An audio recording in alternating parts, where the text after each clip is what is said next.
This is Nick with AVT Radio from avtradio.net, and you can also visit us on TuneIn if you type in AVT Radio. I have Drew on the line here from Europe, and we're going to discuss schizophrenia tonight. Drew, what's up, Drew? How you doing tonight? I'm good. Thanks for having me on the show. It means a lot to me to be able to talk openly about this. Yeah, thank you. And I do want to add, just for the listeners, we are going to be talking about schizophrenia, but Drew actually does have schizophrenia. And I didn't know this until he actually told me, because it's very hard to even tell until he told me. But Drew, thank you very much for coming on the show. I know it's a very touchy subject, and I really appreciate you coming on the show for us to talk about this tonight. So Drew, can you tell us a little bit about schizophrenia? Because I'm not very knowledgeable about it, and just for the listeners, because I know there's a lot of talk about it, and I don't think a lot of people really understand what it is. Can you tell us a little bit about it and how you came about schizophrenia? Yeah, sure. I am going to say in advance that I'm in no way a professional. I'm no way an expert in this subject. I can only speak out of my personal experience. So schizophrenia is basically an illness of the mind. It's where your brain produces too much dopamine D3 and D2 and D3.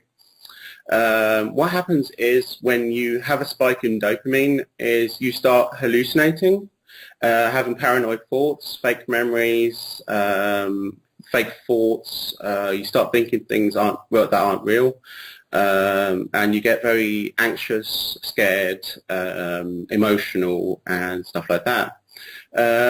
Basically, my experience with it is you start seeing things, hearing things, feeling things. Every sense basically aren't there.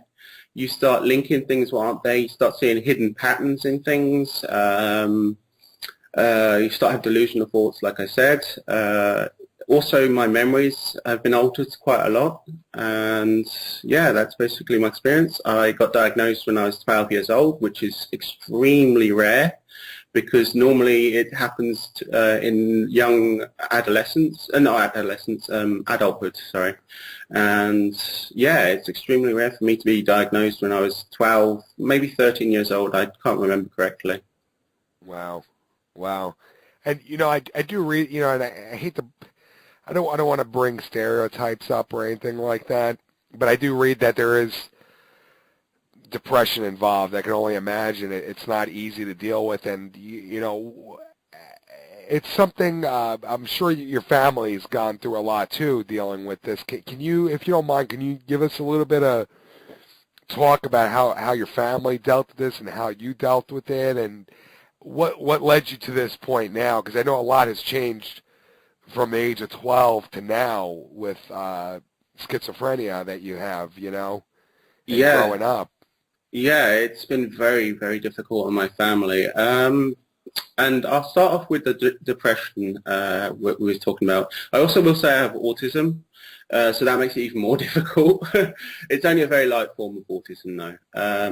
Depression normally happens after a psychosis and is often linked to the medication because dopamine is something that makes you happy. Everyone has it in their system, but the medication takes the dopamine away.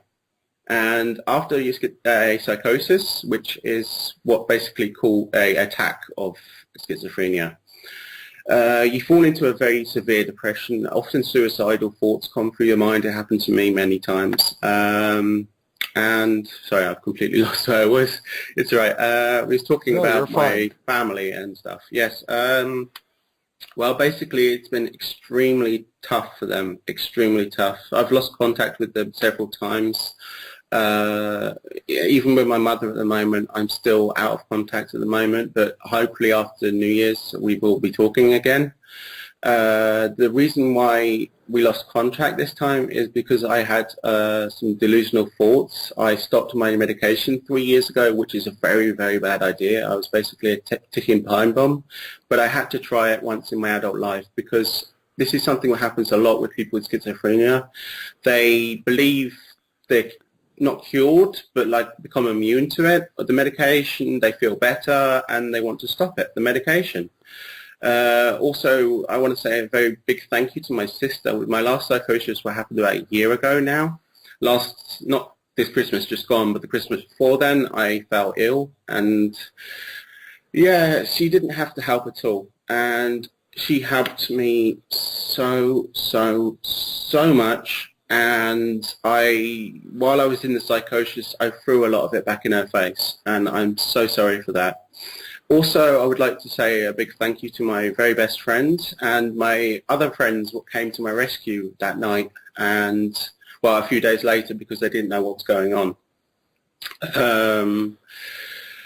Yeah, like you said, family suffers a lot. Even my grandmother and me fell out for a while because this is something that's difficult for me. I had an email she sent me on my birthday wishing me happy birthday. And I had an hallucination which read the email basically saying it was just full of abuse, but it wasn't. It wasn't. It was a happy birthday email. I never read the email again until I was in hospital recently, and then I reached out to her, and I only told her after Christmas about the email, but I feel very ashamed of some things that happened, and I'm sad I didn't speak so openly about it before because it's something I hid for many years and I didn't believe myself I had because I never felt like I had the illness. I didn't. Yeah, no, I know that's, and like I said, man, I Drew, like I said, I would never have known because the way the media and the way you watch movies, I remember you told me there was a movie, what was the name of that movie again that you were telling me about? It's called A Beautiful Mind. It's a very good movie, well shown, but I will warn people with schizophrenia if they're listening. If you watch the movie, the guy is able to control his psychosis and schizophrenia in the movie, but don't try that in your own life. It's extremely dangerous. It is. You basically become a ticking time bomb. Yeah. Yeah, right. And I don't, that movie sounds very familiar. I haven't seen it, but I actually do want to see it now because you actually recommended it to me, that it's a good representation of, It's also based on a true story. On a true story too. Okay, yeah. Even better. Drew, I know it's been very difficult dealing with this, and I really thank you again for being on the show, but no problem. You had mentioned now that there are hallucinations and you do hear things. What's that like, Drew? I mean, can you give us some examples? How long does it last, and what did you see, and what happened when you went through these psychoses? I'll give you an example of my first psychosis. I saw spirits, ghosts everywhere, and they were attacking me. My mother didn't have a clue what was going on. She took me to a psychiatrist, I think it was, to the house doctor first, I think it was. No, it was straight to a psychiatrist because she talked it to the house doctor, I believe, first. Sorry, I'm going to burp. Yeah, and spirits everywhere. But for me, you think, oh, you can just ignore them. You can't. They're as real as you and me. Another example I can give is I have 3 characters in my brain which aren't real. One of them I remember walking around town early in the morning, talking to her, taking pictures with her. She was actually a girlfriend of mine, and I went all over the city just taking pictures, sitting there talking to her, having fun, and I still cherish these memories because they're still good memories. They are. Another thing is when I was in the hospital last time, I was hearing voices a lot. I was hearing sounds, what was irritating me a lot. And my brain would basically echo the sounds into voices. And one thing which was very annoying was there was a humming sound constantly. And if I listened really quiet, I could hear this beep, beep, beep, beep, beep, beep. And I thought it was Wi-Fi signals. Also, I thought I could hear computer fans everywhere, like the buzzing sound a computer fan makes. And it took me a long time to figure out it was my psychosis. It did. And I thought I could manipulate things. One of the things what happened was beforehand, and this is something I regret a lot, is I was doing a lot of drugs at the time. I was off medication, I had my depression back, and I was doing drugs, which To be honest, when you're on drugs, you feel great. You do. It's Right. yeah. You know, anyone who's ever done psychoactive drugs like ecstasy, well, not ecstasy, but mushrooms, LSD or something like that. But I never did LSD. I did mushrooms, ecstasy, and weed, which is very hard for me to admit. And with my last psychosis, I fell into it, and basically I took 8 grams of mushrooms without knowing it.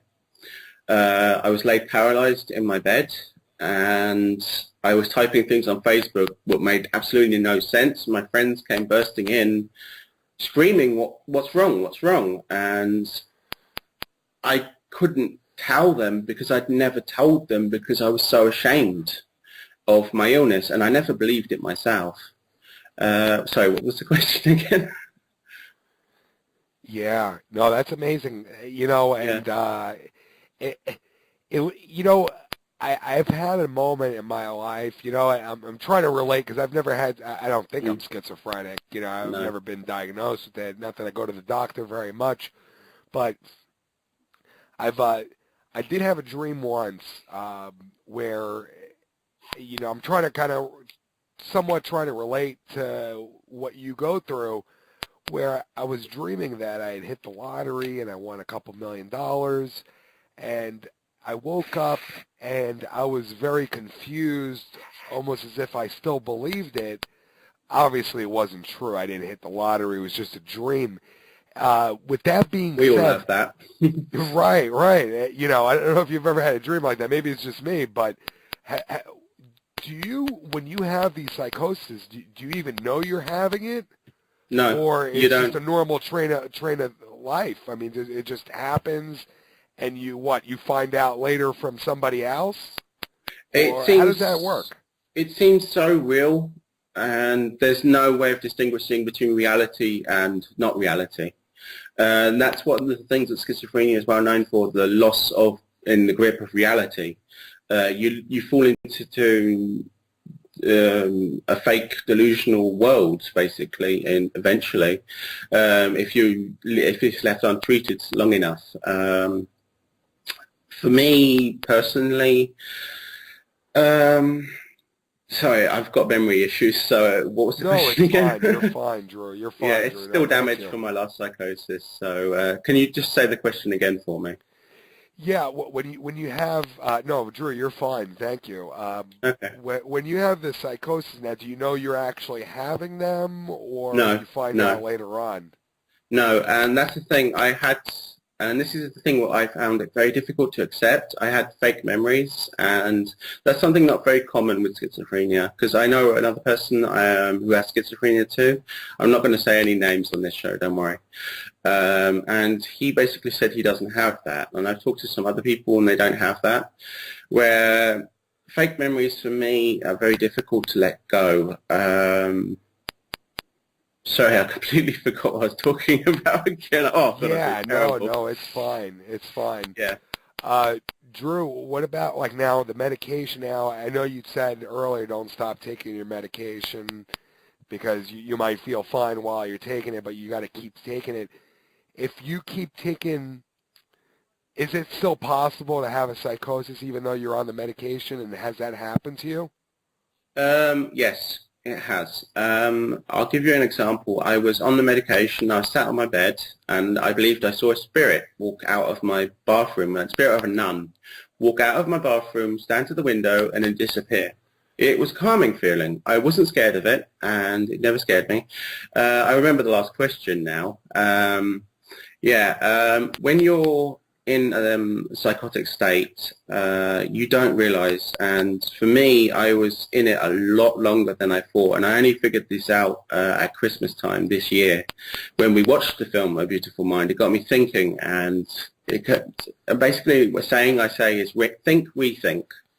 And basically what I mean by that is when you think of something and you suspect, you can't suspect it, but every memory I have to rethink about the situation, think of people around the situation, think of little details, think of names, surnames, so many details I try to remember, the situation beforehand, the situation afterwards. I'll give you an example. I had a problem with alcohol I was drinking way too much, and my brain basically set up a fake memory where I opened the cupboard underneath my sink and saw shitloads of bottles of vodka, and I felt so ashamed I stopped drinking.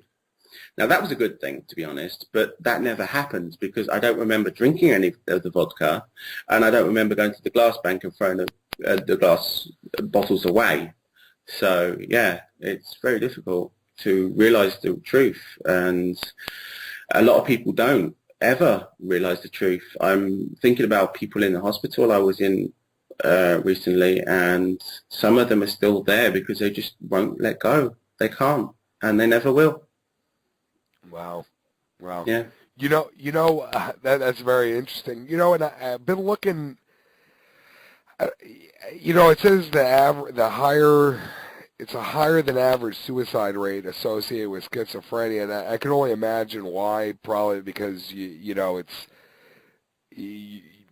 believe things that aren't real, and it's hard on your family, and it leads to drug and alcohol abuse.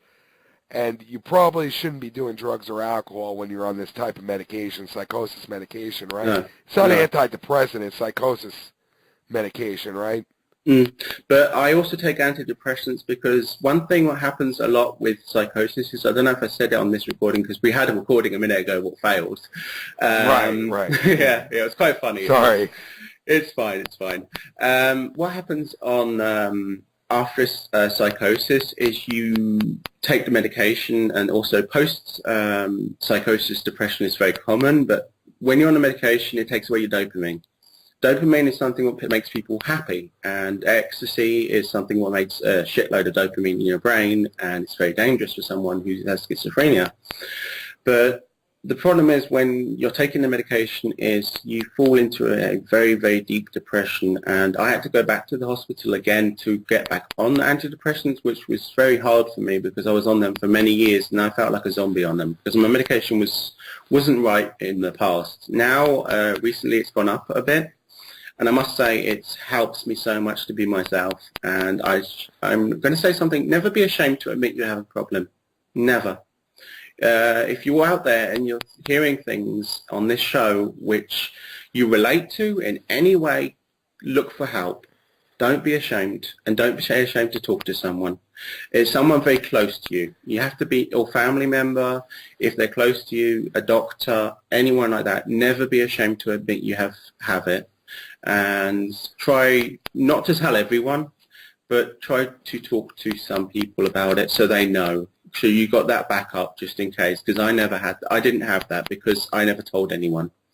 And like I said, that night when everyone came running into my room, they were screaming at me, "What's wrong?" Because they just didn't know. They didn't know I had schizophrenia. I never told them because I was so ashamed of it, and I never believed it myself that I had it. Right. And it's weird because like I think I've mentioned this earlier to you before. You seem like up until you told me what you had, you seem like a very normal person to me. But if you had a psychosis, I'd probably think you were crazy. And I'm sure you'll admit to that. Yeah, the average person would think you were crazy. Yeah, true.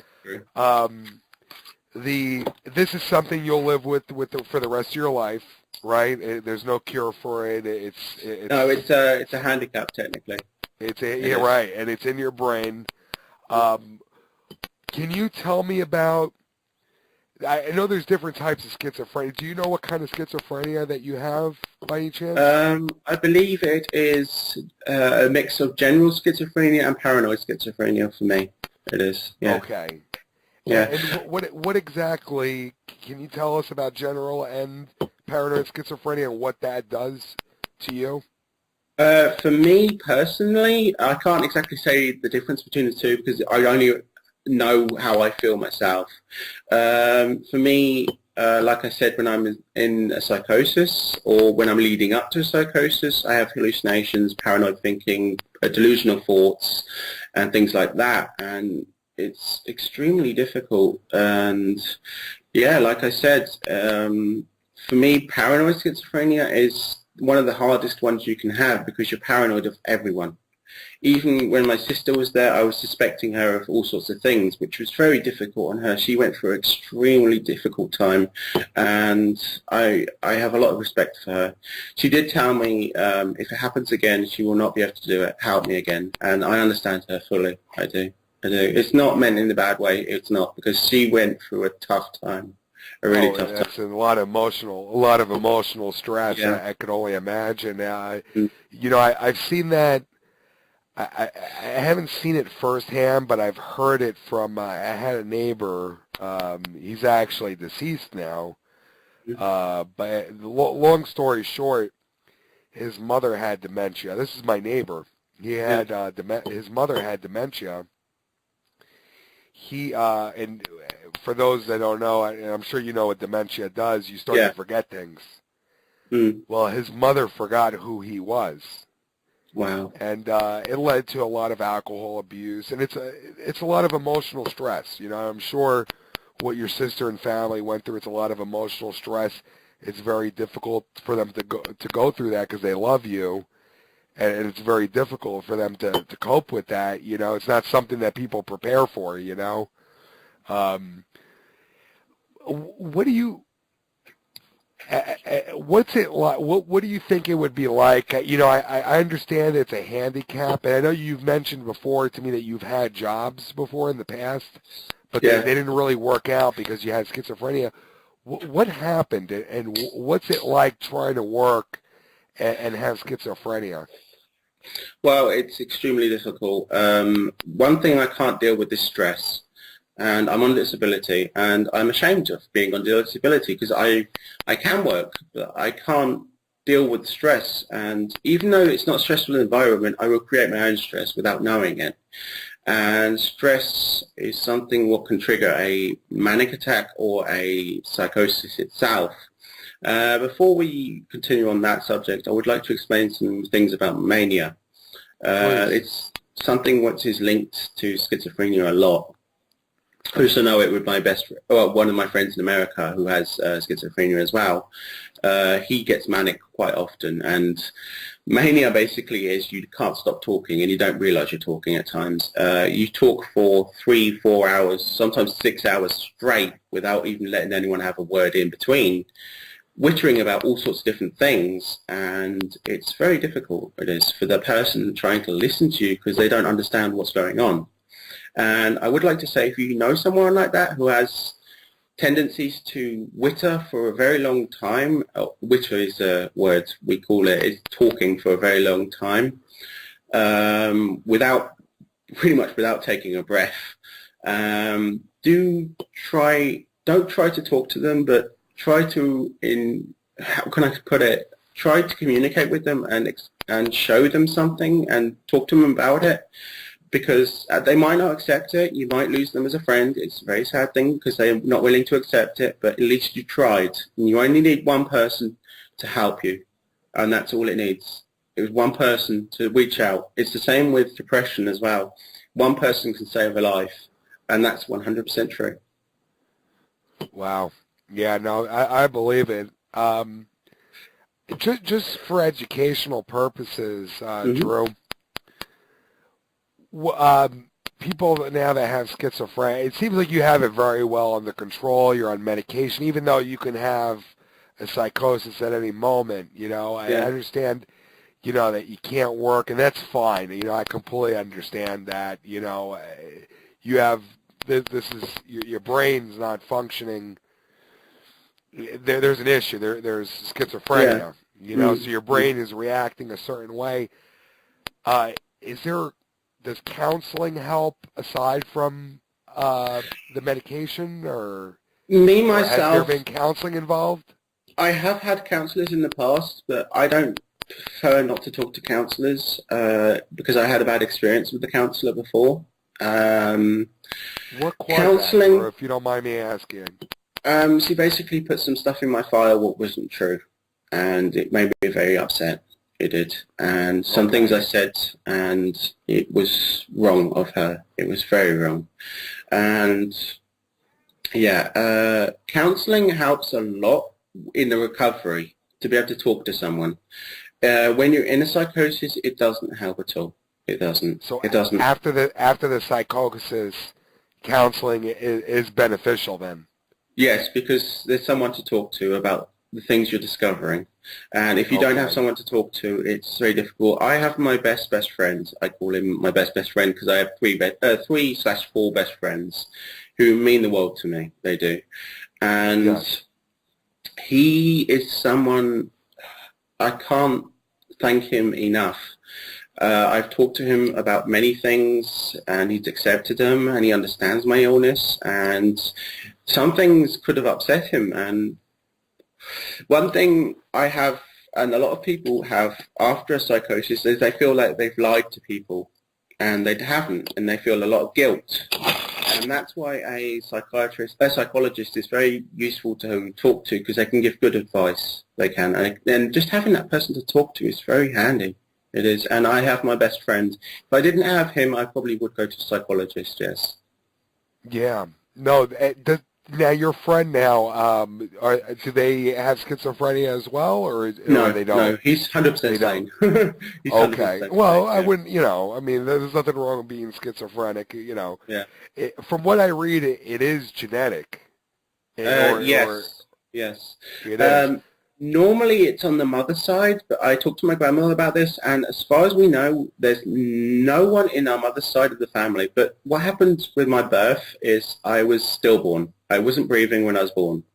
The doctor, well, I wasn't dead. I was basically not breathing. And I went a long time without oxygen. And we believe it's from that's where my autism and my schizophrenia came from, is lack of oxygen to the brain. Yeah. Okay. Which could be possible, or it's just. I mean, Yeah. who knows? It could have been hundreds of years ago. It could have been in the family. Right. We don't know. Right. Yeah. Because apparently it's hereditary, and it might not have been your grandmother, but maybe your great-great-great-grandmother or somebody, who knows, I mean, how far back you can look and find out. But people, I know now you said you had general and paranoid schizophrenia. I've also saw.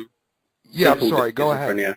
There's also, as far as I know, there's also simple schizophrenia, which isn't diagnosed yet, but is talked about, and that's more that you make up stories. It is, and you don't realize that they're real or not. As far as I know, that's what simple schizophrenia is, but you're still in control and you don't have psychosis.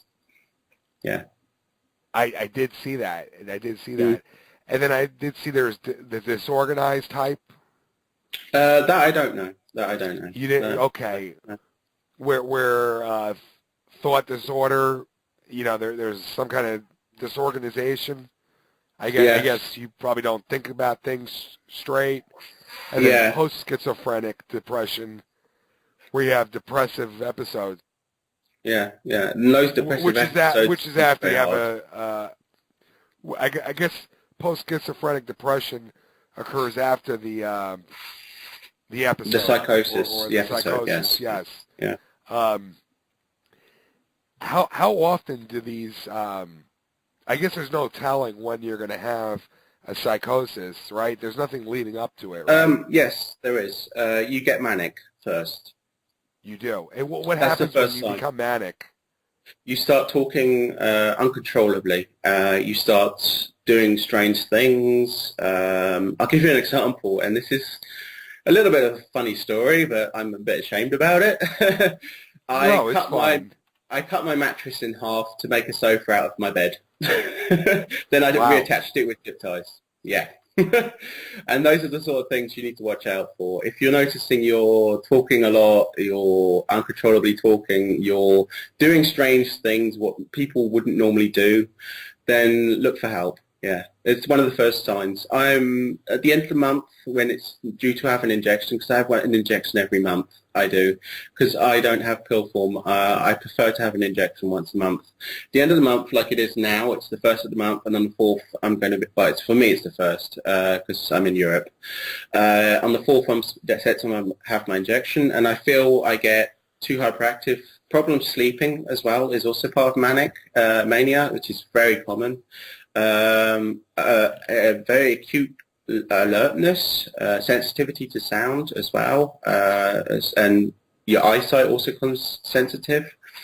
I'm trying to think of other things I can give as examples, but that's basically it. Yeah. Wow. Yeah. Mm. No, that's the it's amazing because I could all I think about what I'm thinking about. What happened 100 years ago to people that had schizophrenia? They probably just thought that people were crazy, right? Yeah, yeah, yeah. It was very There was sad. no medication. It wasn't No. evaluated. I mean, they probably thought people were absolutely crazy And then for having also this. they had electroshock therapy, what was very, very bad for people. It was. It didn't work. I'm No, assuming, right? no, no. As far as I know, it did. Wow, No. wow. Mm. What and I know you've been dealing with this for a long time. How do you feel your life has been? Do you think that I'm assuming your life? You probably think your life could have been different, obviously, but Of course. how do you feel right now about how everything's going? I mean, are you happy, or are you still depressed, or it depends? I mean, how do you feel moving forward? Like I told you, my antidepressants recently went up because I was suffering from depression still. And since it's gone up, I must say medication takes generally 3 to 6 weeks on average to start working. So at Christmas time, Christmas Day, in fact, I woke up and it was like day and night. I felt myself again. I felt happy for the first time in a year's time. And it almost made me cry because I felt so happy. And since Christmas, I've been dealing with things a lot easier after watching A Beautiful Mind, like I said. And for me, now my life is getting back on the rails. I'm feeling happy every day. I'm feeling a lot better. And it's been a long process to get here. I've never felt 100% myself since the day I started taking medication until now. Wow, Yeah. And wow, when I was yeah, off that's medication, of amazing. course, you do feel yourself, but that's because you're manic. You feel overconfident as well. That's also another thing. You have mania. You feel very confident in yourself. Yeah. Yeah, no, that's amazing, man. Mm. It's very, very interesting. What I know I've been reading all these crazy things like Yeah. people that are schizophrenic, like we were talking earlier, and that there's alcohol and drug abuse, and Yeah. that you tend to smoke more. When Mm. you're not in a psychosis, like how do you feel now? I mean, do you feel fine now, right? I mean, are you Yeah. confident? Do you feel fine? There's no issues, right? I feel confident, but like I said, it's the end of the month, and I always get a little bit of mania at the end of the month. Very slight amount. I talked to my doctor about this, which is very important to communicate very well with your doctor. And he said, as long as you're still in control and you feel like you're in control, and you're not doing some crazy shit like cutting your mattress in half, uh, you should be fine. But also one thing I'm going to be asking my doctor is, and I've read some research about this, is CBD oil. I don't know if you know what that is. Oh, I do. No, please. Yes, What were yes. they saying about that? They said it's to help to grasp on reality and help sleeping at the end of the month. I'm going to ask my doctor if it's safe for me to take it as a booster to my medication, not as my medication, but as a booster, just at the end of the month.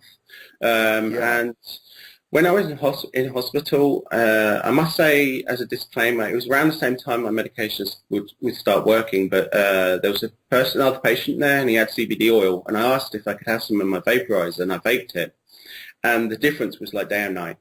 My sister said it as well. It was like day and night. I was a lot clearer Wow. minded. I wasn't thinking paranoid as much, and it was amazing. It was amazing. CBD oil Wow. is very, very, very good, and I hope soon they legalize it in my country. I hope so. Oh, I hope so too. And it's funny that you say about CBD oil because uh, it's a derivative from the marijuana plant. Yes, Apparently, it it's doesn't really get you high. no, it doesn't. It's the You know, it, healing substance. Which right, right. can I just do a little And bit I know explaining that about they. weed, if you don't mind? Oh no, Uh, please, please go ahead. Basically, weed has two main active components, and that's THC, which basically gets you high as fuck, and then it has CBD, Yeah, what basically repairs your brain after the trip, the THC. And what they've done is they've extracted the CBD out of the cannabis plant, and they've made it so pure that it's got zero, well, it's not zero, but it's 0.0001 or something like that, THC in it, which is extremely low. It is, and it's very safe. It won't really get you high. Yeah, that's it's also very good for epilepsy patients. It's very, very good for them. It is. It helps against the seizures. Yeah. I was going to bring that up. I did see a story a long time ago of a little child. This family had a daughter. I saw it on TV. Their daughter had very bad epileptic. I'm sorry. The daughter had epilepsy, and she was having really bad seizures. And they were giving her prescription heroin, basically, Oxycontin or oxycodone. But the parents spoke to a doctor, and this family was from the United States. Yeah.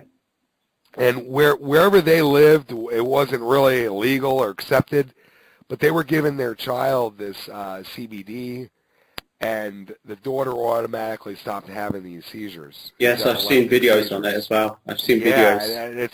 And I'm sure multiple people caught on and started doing it. And I think that's a great thing. I think that's healthier than taking OxyContin. Obviously, the United States, I'm sure you've seen, we're in an opiate crisis or epidemic. Mm-hmm. You know, we don't want to give people stuff like that to solve one problem, and then they have an addiction to opiates. But if CBD can do that for you, I don't think there's any physical dependency on it. I don't think it's going to. No, you don't get. I haven't heard of anybody dying from CBD oil. As far as I know, I've not heard of anyone dying from weed or CBD. You know? So when you took it, you actually felt more enhanced and better then.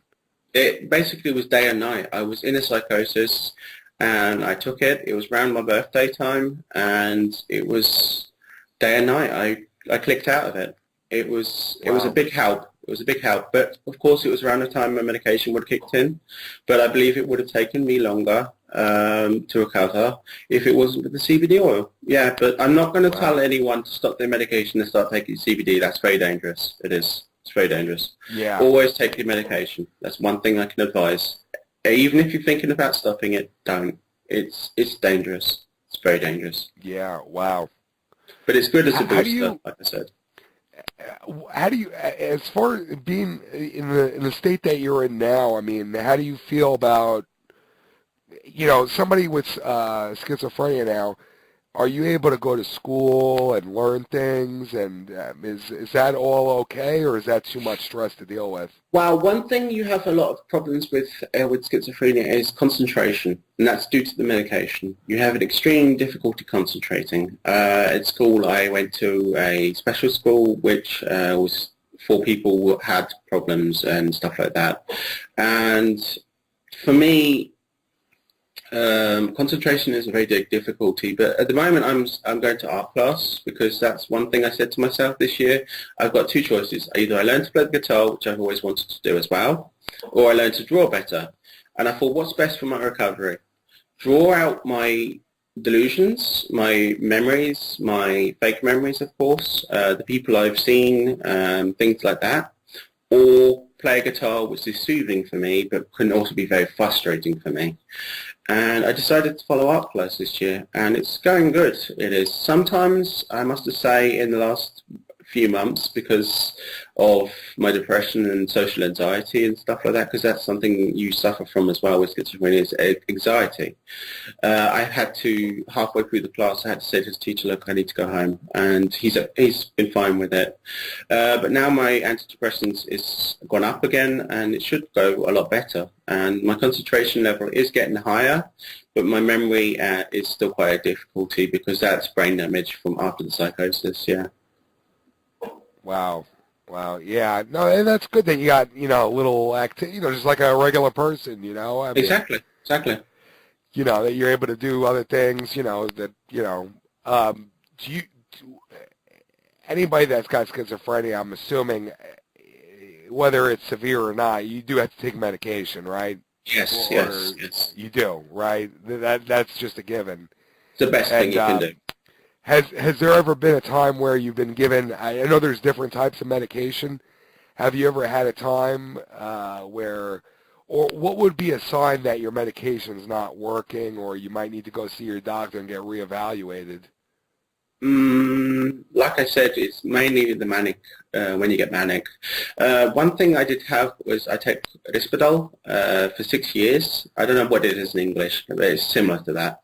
And my body started refusing it. My organs started shutting down, which is a very scary thing. And I had to go emergency into the hospital. And in 2 weeks' time, they took me off one drug and put me on another one. And I noticed how addicted I was to the one drug. It was extremely difficult. It was, but the main thing you can do is just take your medication, keep taking it.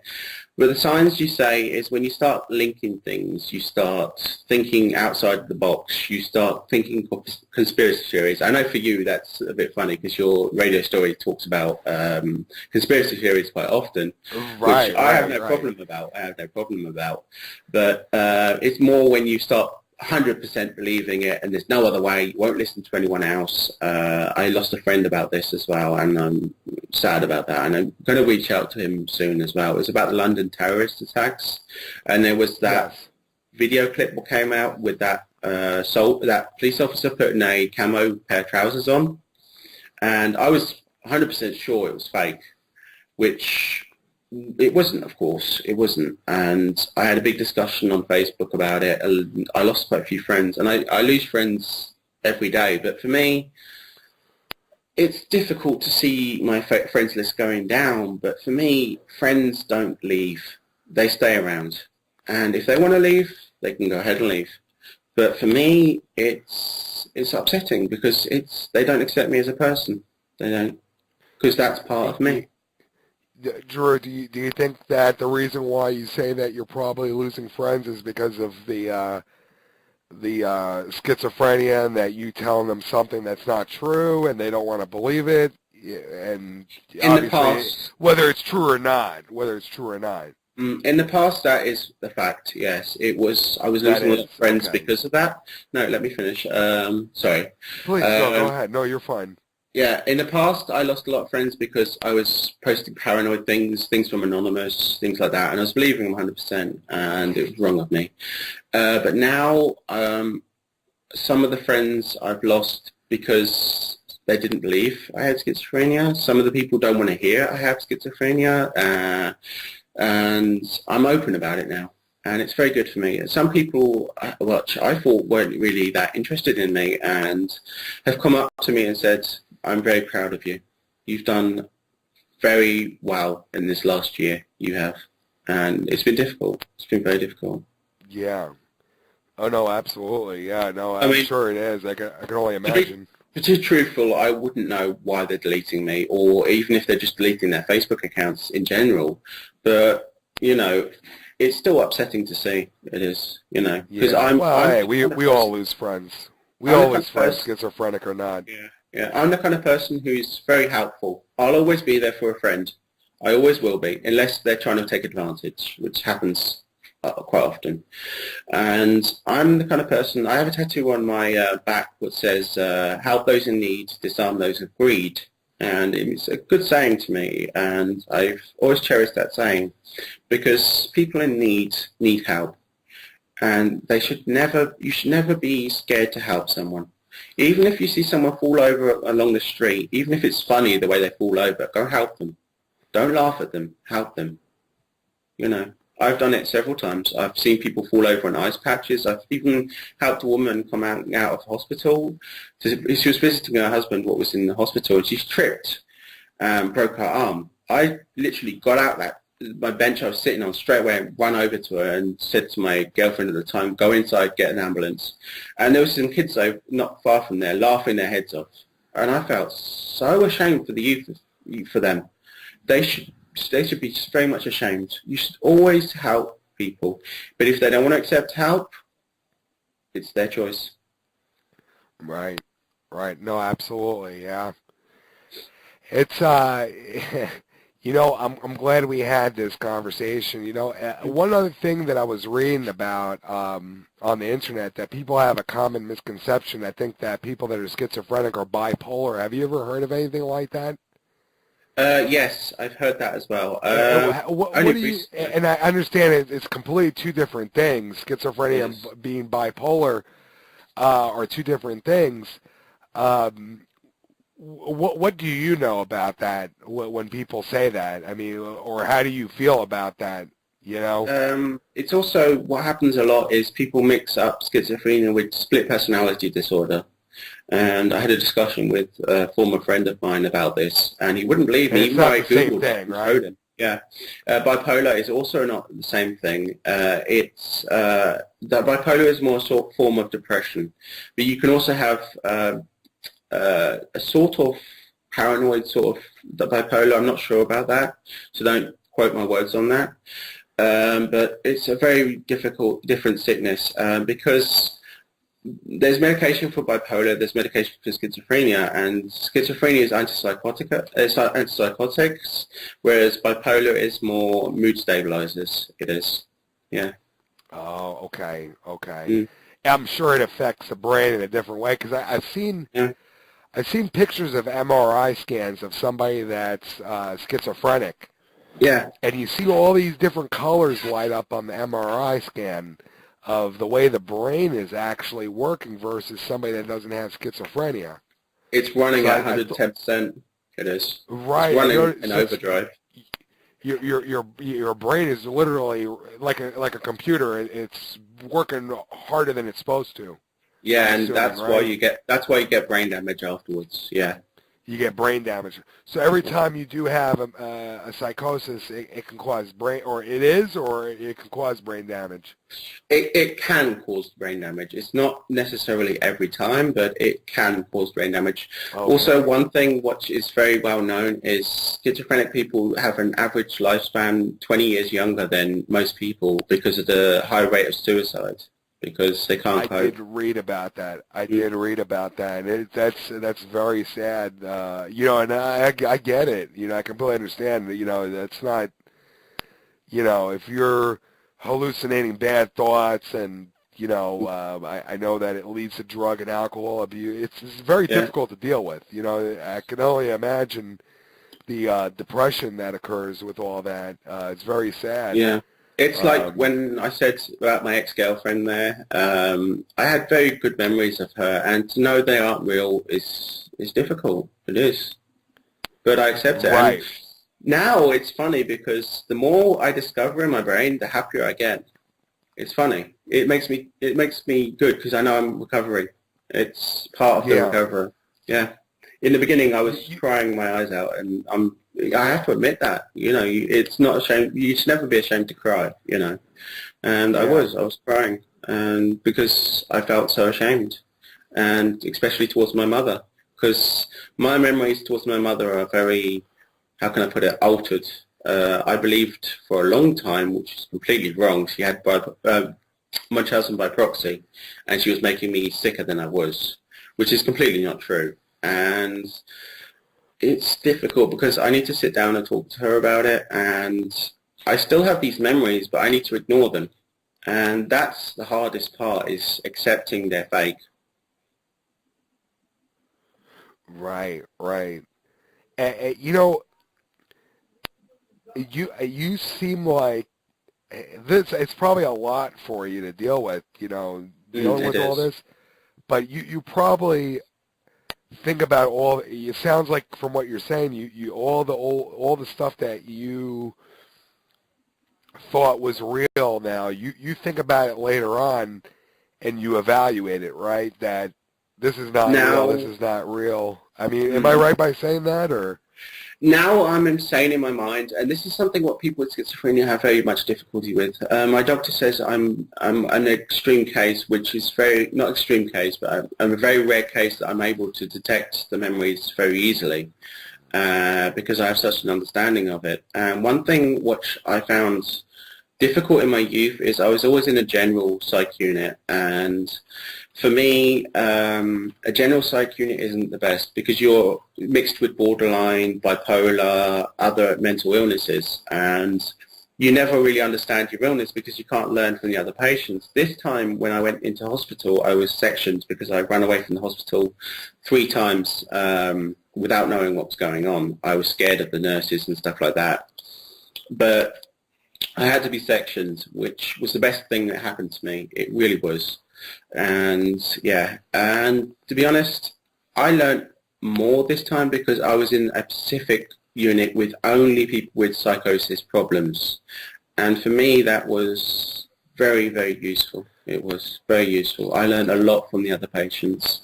And that's one tip I can give is if you're going to go to a psych unit, try to talk to them and try to learn from the people who have schizophrenia as well. Try to detect their thoughts and memories and acts what aren't real, because it will help you understand your own memories more. Yeah, yeah, no, absolutely. One thing, it's so funny because I'm reading stuff like that. Schizophrenia can sometimes affect social skills.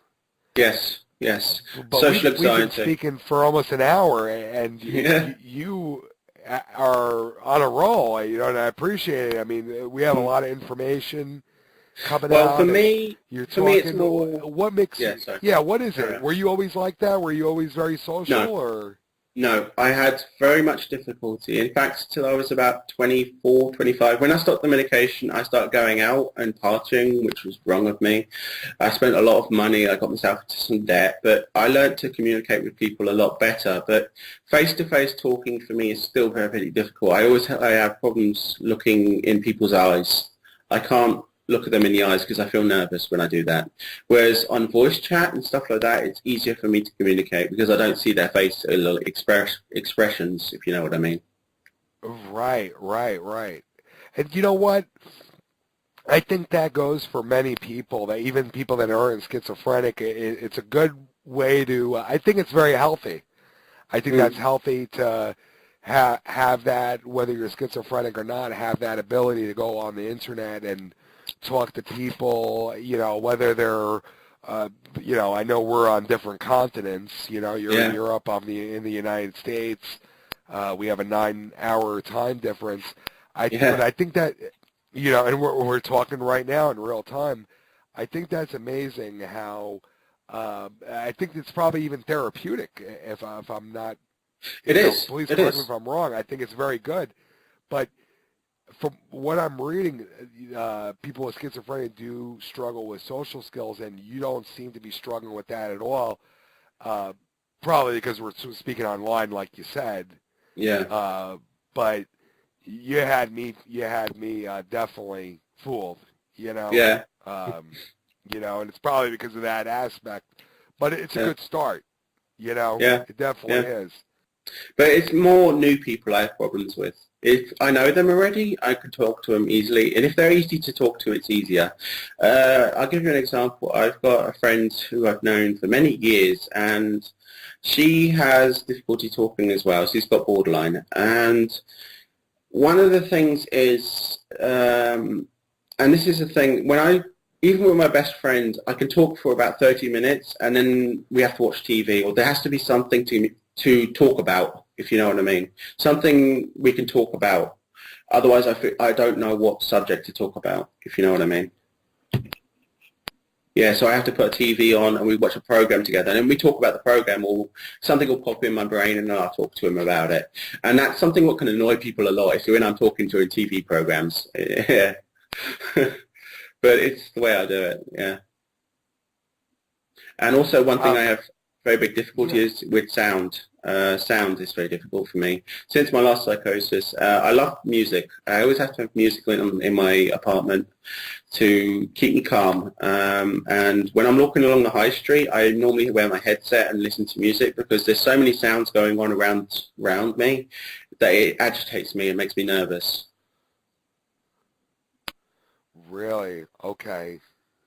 So things certain sounds do bother you then if you hear certain Yes. sounds. Yeah. What kind of sounds are these that bother you or trigger you that way? I'll give you an example. My speaker, one of my speakers is slightly broken, and it vibrates. It makes like a noise every now and then when someone's talking, and it's very annoying to me. It frustrates me, and it makes me anxious. And some loud bangs can also scare me. Like tonight was fireworks, and they were letting them off outside the street in me. I was laid in bed, and it really was scaring the hell out of me. It was. Whereas before, I used to love fireworks. And that's only since the last psychosis. Really? Okay. Yeah. Wow. That's amazing. What were you feeling? I mean, those sounds, were they scaring you, or what Scaring exactly me. was? Yeah. Yeah. Was And that's scaring one you? thing. Okay. If I hear fireworks in the distance or something like that, and it's not near an event or like Christmas, Halloween, and 4th of July for in America, for example, New Year's Eve, and I hear fireworks somewhere, I'm thinking it's gunshots. I automatically link it to gunshots. And it's scary for me. I don't know why I do that, but I have to tell myself, oh, it's just fireworks, calm down. And that's one thing I do a lot as well when I'm manic. I talk to myself, or very lightly manic, I talk to myself a lot. And I notice that a lot, but it's calming for me, yeah. Yeah, that's amazing. Now, when that happens, though, is there a way to relieve that? What do you suggest people do I mean, do you have ways to prevent things? I mean, I'm sure you've been dealing with this for a long time now. Mm-hmm. Are there ways that you can prevent yourself from having a psychosis, or No. certain things bothering you? No, there aren't, huh? No. One thing I've taught myself is when my brain starts linking to a bad thought pattern, I click my fingers like this. And it sets my brain into a different thought pattern. It does. Really? It's a trick I've taught myself, yes. And for example, at Christmas, I was doing it a lot because I was overthinking things. And because we just watched that film, when I was overthinking things, my brain was going to dark places, and I kept clicking my fingers. And I had to explain to my friends that as well. But the advice I can give to anyone who thinks always have dealing with it is find a friend who can listen. And even if they don't say anything, or even if it's difficult to listen to them for a long time, it helps people to talk. It does. And it helps them to, even if they're talking for 6 hours straight, it helps them. It does. It calms them down. Yeah. No, and you know what? That can be soothing to have, whether you're schizophrenic or not, just having that person there next to you that you could trust or that you can talk to, that understands you. To have them there to talk to you or speak to you. Yeah. To like console I said, you, to make you feel right. Okay, I mean, it's not an easy thing to deal with. Yeah. Like I said, don't be ashamed of your illness. Never be ashamed of your illness to admit it. And like I also said, one life can save a life. One person is all you need to save a life. That's all you need. Yeah. And I don't know if I mentioned this about the news already. Did I mention that already? I don't think you have. But no, please elaborate on that if you don't mind. Yeah. One thing I hate about the media is murderers, for example. They use schizophrenia as an excuse. They get psychoevaluation. They turn out not to have schizophrenia, and the media will not broadcast that they were lying. And it gives it a very bad, is it stigmata I need, or the word I'm looking for, I can't remember, but basically bad rap, yeah. Bad rap. And that's something that's why I wanted to do this radio show, is to clear it up a bit, because it's nothing, they're people. They're people after all. They have emotions. In fact, some of them are even more emotional than others. And never laugh at someone who's having trouble. In fact, help them. I find it so bad at people who laugh at people who are having trouble. It's difficult, but it's a very difficult illness as it is. But if you're going to laugh at them, what kind of person are you? Think about that. You should be ashamed to do something like that. Absolutely. And I hope this reaches out to some people who have done that before. Don't do that again. Don't. It's happened. It happens in the past, things like that. And it's something you should never be ashamed of. Like I said, it's an illness. You're born with it. Yeah. Drew, I have one final question for you. Sure. And I know we've been going on for a while, and I really appreciate. I know this. I really appreciate you being on the show and all that. But I have one final question for you here. How do you know if you're schizophrenic or you need to be evaluated, and what does it take? I mean, do you go to a doctor and tell them, hey, I think I'm schizophrenic, or how does that work? How do you know? Because everybody's different, right? Some people might not. The best thing how does that all work, Drew? The best thing you can do is get in contact with a psychiatrist or a psychologist or something like that, and just talk to them and explain the situation, explain what you're thinking. Say if you listen to this radio show, say I've listened to this radio show and I've seen some things what I might think are similar to me. And if you feel like you're in a psychosis and you're losing control, phone an ambulance straight away and say, look, I think I'm having a psychosis. They will come immediately because it's a very, very dangerous illness. It is. Right. Especially when it doesn't have to be delusional either. You could be having paranoid schizophrenia where you think people are against you. Or you'll start linking and things. You're fine. You're safe though, right? Either way, go to the hospital. It's worth getting checked out for though, right? It's, just in case. You never know. It can't hurt heart. I know it's expensive in America, for example, to go to a psychiatrist or a psychologist, but it's better to do that than end up, this is a very, very, very extreme case, end up by accident killing someone and ending up in prison. You don't want to lose freedom. Or killing yourself, because I've come close to doing that. I have, yes. Right. No, I can only imagine, yeah. I mean, the brain is the mind is a very powerful thing, Yeah. What we believe, even if it's real or not, we believe it, so. But I hope I covered everything in this, and I would like to say at the end of this, you can email in to Nick. We were talking about this, me and Nick. Yeah. If you have any questions, any feedback, be sure to email in, and you can ask me, and I will reply as good as I can. Yeah. Yeah. And if anybody has any questions or concerns or needs any help, and we could point you in the right direction, you can email us at Nick, N-I-C-K, at avtradio.net. I'll respond to you promptly. If you have a question for me or you have a question for Drew, just email us at nick@avtradio.net, and I'll make sure Drew gets that. And I'm sure Drew will be more than welcome to answer your questions. Of course. And try to help out. This recording will be on YouTube. We'll post a YouTube link. I will ask your request. I will ask also, please don't try finding me. It's because just privacy. I prefer that. It's just, it's hard for me to speak so openly about this. And if people are bugging me on Facebook, I don't want that, It's just... Right. Yeah. Right. Yeah. I mean, and obviously, we're not telling you where Drew lives, Drew's from Europe. But, Drew, I will be putting this on YouTube for other people to listen to. For educational purposes, of course. We have the email.